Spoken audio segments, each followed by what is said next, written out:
Welcome back, everybody. Yeah, Elon Musk knows something about the Somalia fraud So in we have to talk Michigan and about what nowhere else Elon Musk seen. is So let's noticing get about. what Elon Musk knows some patterns in the fraud cases going on in Minnesota. The fraud cases going on over the Somalians. He knows the patterns and everything. So let's get into the video, shall we?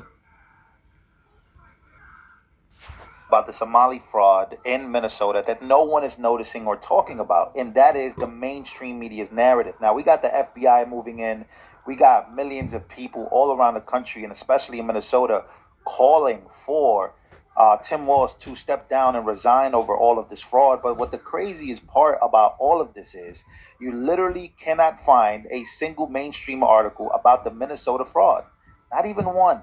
How is it that a simple guy with a camera can uncover over $110 million in fraud in just one single day, but giant billion-dollar media organizations behind the glass doors somehow miss it for years, just like Ilhan Omar missed it, just like Tim Walz missed this. But this is where it gets even crazier. Elon Musk took to X to speak about this, share, in fact, what he has been talking about for the last 2 years and why Doge was even created in the first place. He says that most of it, the biggest scam in American history, is that the Democrats are worried about turning off fraudulent payments to illegals by using entitlement fraud. The Democrats have been able to attract and retain vast majorities and numbers of illegal immigrants and by voters. Well, here he is speaking about this with Ted Cruz, and he is singling out. I want to break all of this down for you because it does get crazier than you can imagine when it comes to what is going on in Minnesota and around the country, including California as well. Take a listen. And the single biggest thing that they're worried about is that Doge is going to turn off fraudulent payments of entitlements. I mean, everything from Social Security, Medicare, unemployment, disability, small business administration loans, turn them off to illegals. This is the crux of the matter. Yep. Okay, this is the thing that why they really hit my guts and want me to die. And do you think that's billions, hundreds of billions? What do you think the scale is of that? I think across the country, it's well north of 100 billion, maybe 200 billion. So by using entitlements fraud, the Democrats have been able to attract and retain vast numbers of illegal immigrants And by voters. and by voters. Exactly. They basically bring in, I don't know, 10, 20 million people who are beholden to the Democrats for government handouts and will vote overwhelmingly Democrat, as has been demonstrated in California. This is It's an election strategy. yes, It's power. yes, and it doesn't take much to turn the swing states blue. I mean, often a swing state might be won by 10, 20,000 votes. Sure. So if the Dems can bring in 200,000 illegals and over time get them legalized, not counting any cheating that takes place, because there is some cheating, but even without cheating, if you bring in illegals that are 10x the voter differential in a swing state, it will no longer be a swing state. Right. And the Dems will win all the swing states, just a matter of time, and America will be permanent, deep blue socialist state. Are we in the midst of that? Are we in the middle of this evolution that has been caused by all of the sanctuary city laws? Yep. And we're seeing it again in Minnesota, where Elon Musk has been talking about this for quite a while, but he's pointing out that nobody, including the media, is not paying attention to this and how this affects the rest of the United States of America. And when you search up, I really want to show you guys this because this is something that he's highlighting. He's highlighting that, hey, you don't hate the media enough. And, Nick Shirley, who is this big time YouTuber now, who went to Minnesota to the daycares that had nobody in there, he also exposed how much money they were getting. All of this fraud has been coming out for the last 2 weeks now, 3 weeks. And when you search up Minnesota fraud, nothing pops up here. Nothing. Like, these people aren't talking about it. When you see Fox News, you see Inform, you see Yahoo, you see Star Tribune, but you don't see The Guardian, AP, NBC, Bloomberg, You don't see anyone else. They're desperate to bury this story, right? This is what Elon Musk says. I want to make sure that I read this to you guys as we're here.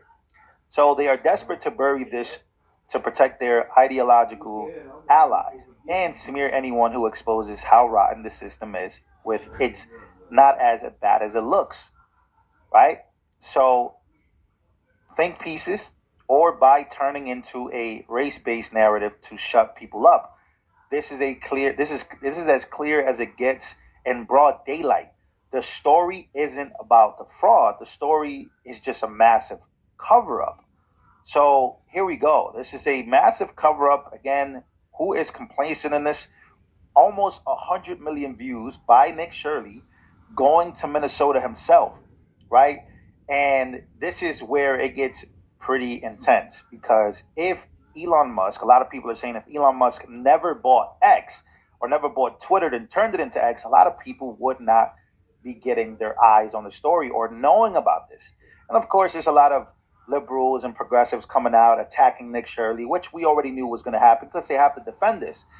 Because if they don't defend this, then what are they going to do? Go against their voters or their voter base, make this about race, make this about everything else that has nothing to do with, in order to deflect. We've seen it multiple times and time again. You can look at his comments in his video and the people sharing the video. It does get like that, right? But what is the story here? What is it? Why isn't CNN doing a whole full piece on this? Why isn't CBS going out of their way to do a piece on this? And again, Nick Shirley says, here's a full 42 minutes of me and my crew exposing Minnesota's fraud. This might be my most important work yet, he says. We uncovered over $110 million in fraud in one day. Like it, share it around like wildfire. Everyone is sharing it. Everybody's talking about it. And again, you still have people coming out and saying, well, what are they going to do about it? They're not going to do anything about it. What are they going to do about Ilhan Omar pledging allegiance to Somalia or her brother? All these things. And a lot of people on the right are mad because nothing is happening. But that's not what I want to get to. What I want to get to is what Elon Musk is trying to get to and by the way, let me know what you guys feel about that, because I think those are fair critiques. So, breaking, trust in the media has fallen to its lowest level ever, in just 28% trust level. So they're just as bad as Democrats' approval ratings, right? I think Democrats' approval ratings is below 30%, way below 30%. You saw 19% in some polls. You saw 28% in some. So again, this is the lowest level ever at just 28% trust level for the media.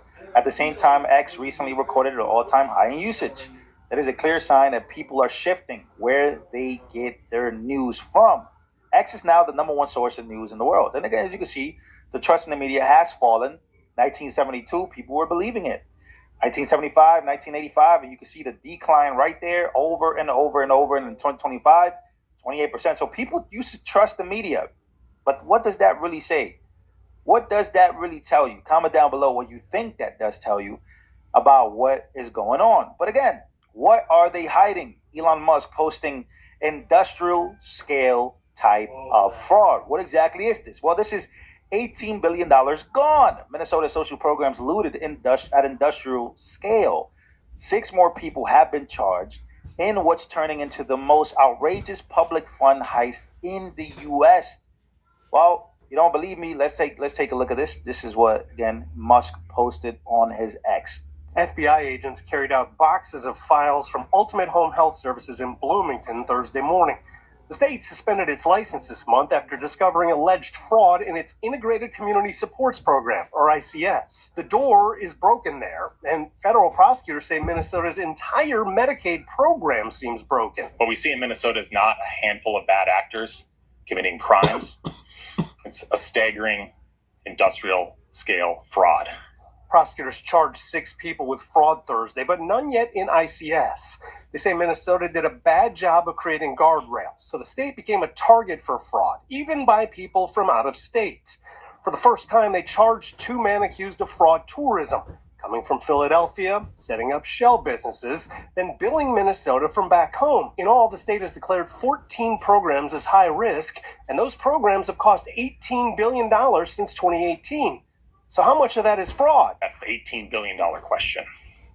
The answer is far too much. So far, prosecutors have proved about $350 million in fraud, but they say that's just the tip of the iceberg. First Assistant U.S. Attorney Joe Thompson said a significant portion of the $18 billion could be fraudulent. When I say significant amount, I'm talking on the order of half or more, but we'll see. When I look at the claims data and the providers, I see more red flags than I see legitimate providers. Important to note, they say there is no evidence that any of the people they've charged with fraud have been radicalized, and no money has gone to any terrorist organization. Really? Well, okay, fair enough. Allegedly. Here's something that I will say. Here's something that I will talk about. I think it's popping up. Everybody's been talking about it. Remember this Melissa Hortman situation? Melissa Hortman, who, again, a lot of Democrats try to say that, oh my God, violence against Democrats was happening. This is Melissa Hortman right here. Now, Melissa Hortman was the only Democrat to vote against health care for funding of illegals, right? And again, why is that important? Well, it tells you Elon Musk, who is an immigrant, speaking about how they weaponize, using all these things, grabbing the emotional side and aspect of people so that way they can remain in control for votes and agendas.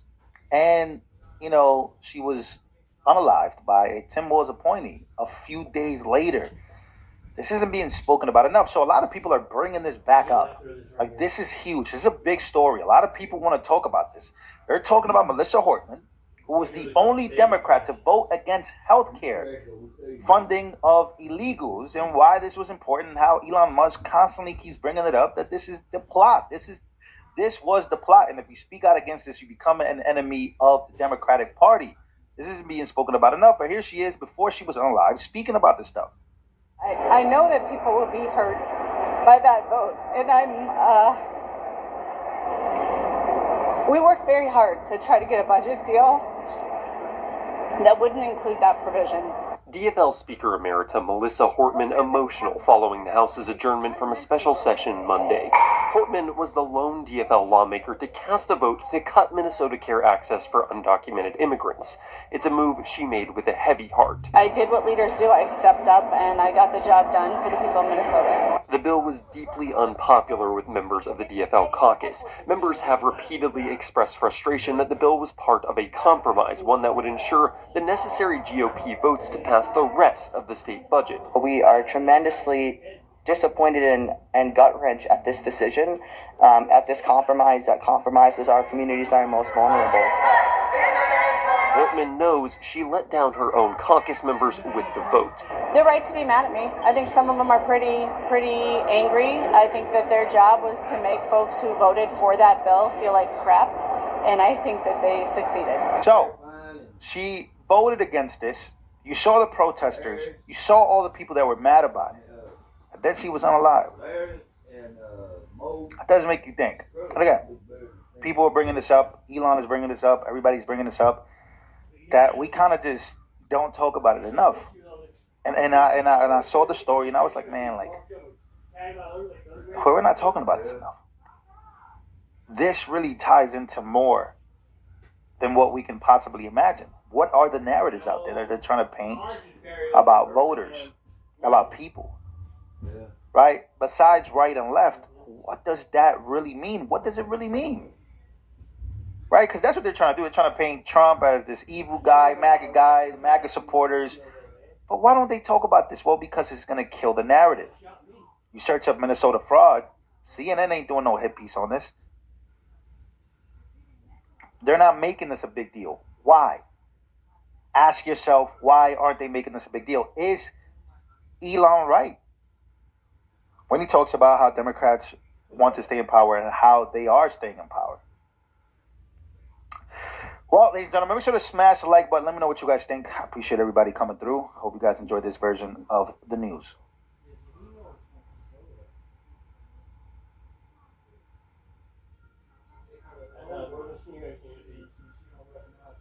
Countries like Somalia that have virtually no government, no military, no police, all they do is go around killing each other.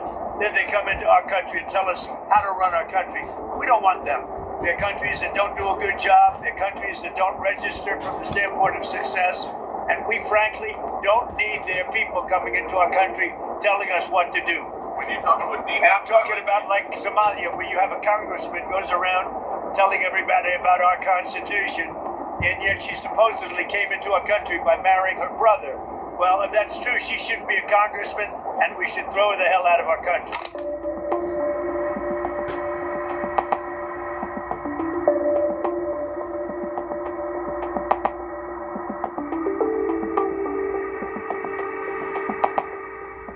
Panic over immigration enforcement is growing in Minnesota after Democratic Congresswoman Ilhan Omar, in an interview, alleged that her son was stopped by federal agents.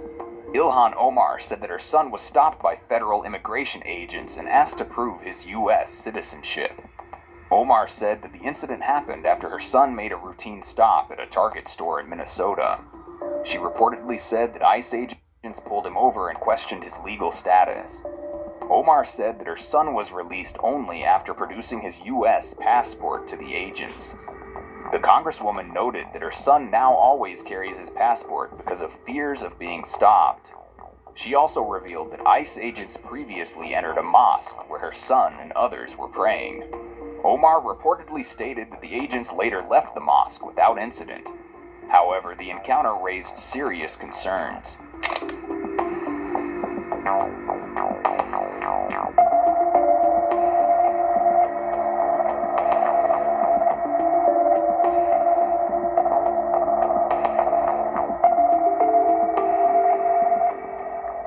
The comments come amid a recent surge of immigration enforcement operations in the Twin Cities.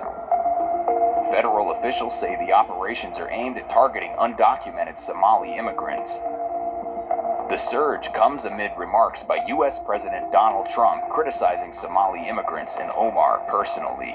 On immigration, your administration made a lot of moves throughout the last few days after we know that Afghan national is the suspected shooter of these National Guardsmen. The people that shouldn't be in our country this way. So